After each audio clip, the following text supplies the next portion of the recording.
8 years ago from when I'm recording this video, Jimmy and I posted our very first video on our, at the time, called Extreme Boomers channel. Now we renamed it to CosmicDuo, but at the time we were Extreme Boomers. And as a memory of that first video, I thought it'd be fun to go back and remake the very first video we posted on this channel.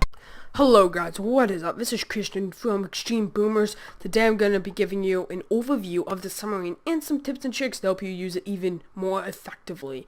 Okay. And that video was a submarine tutorial. At the time, the submarine was very new to Boom Beach. I think it had come out maybe within the last month or the past few days of when I was posting this. So it was the perfect time to make a channel. And we didn't get much traction at first. For a very long time, we didn't get any Boom Beach traction, but eventually it started growing and we grew our channel to where it is today. The video is not very good, but today I'm gonna kind of go through it, explain how to use the submarine, but more it's kind of a walk down memory lane, revisiting our very first video together. So right off the bat, I mean, the graphics are totally different.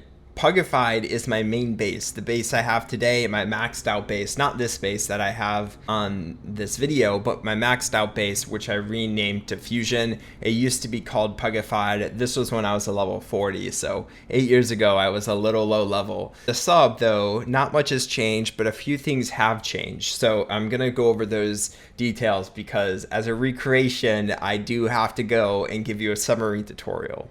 So you unlock the submarine at HQ9. The little dive locations which you get, you can start seeing them at radar level 5.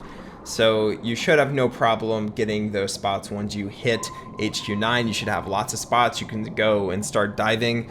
The refresh rate is like every 13 hours or something. The game will like roll a dice and then you possibly will get a new dive spot. There's been a few times when I haven't had any locations on my map, but that's pretty rare. I usually have dive locations. You'll see 3 to 4 dive spots per location. Each dive spot obviously getting more expensive the deeper you go, and also the loot gets better the deeper you go.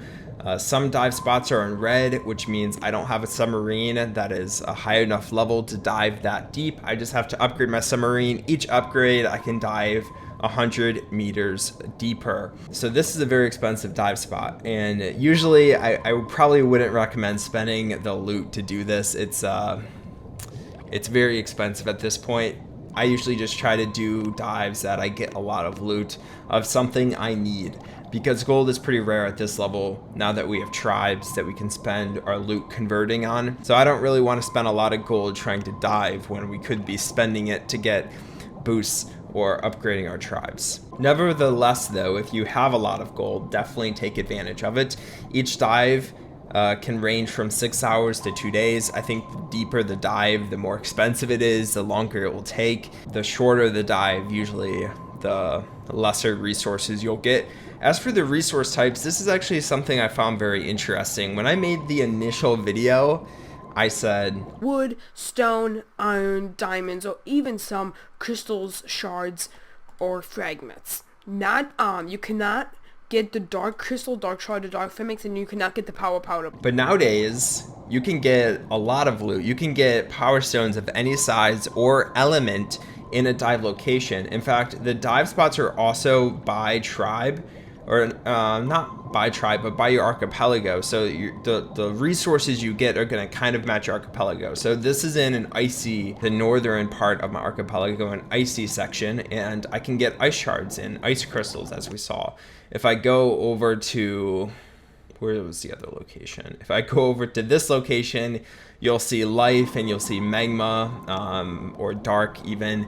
You can get any type, any element, any size, whatever configuration of these you can get. Mystery slots can contain prototype parts and the classified items, which were later additions, so that's not something I had mentioned in my initial video. These are classified items. I'm not going to talk about those, but these are newer since the last video came out. And that's pretty much all you need to know about the submarine. I mean, it's a pretty simple thing, and I've made a few videos on the submarine.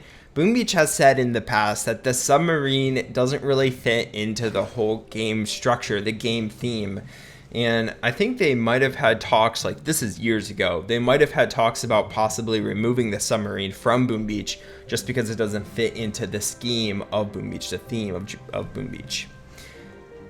I think it'd be sad definitely to lose this. I don't think they would do this nowadays, but I think it would have been sad if we were to lose this because it's an important part of our past, our very first video on the channel. And if we lose it, we'll lose a little piece of our channel. Upgrade it if you want to. I'm not a huge fan of the submarine. I would rather spend my gold on the tribes, upgrading my tribes, or upgrading my hero, or upgrading my troops, which is the most important thing.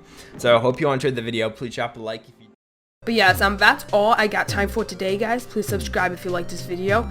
Thank you guys for watching so much. This is Extreme Boomers.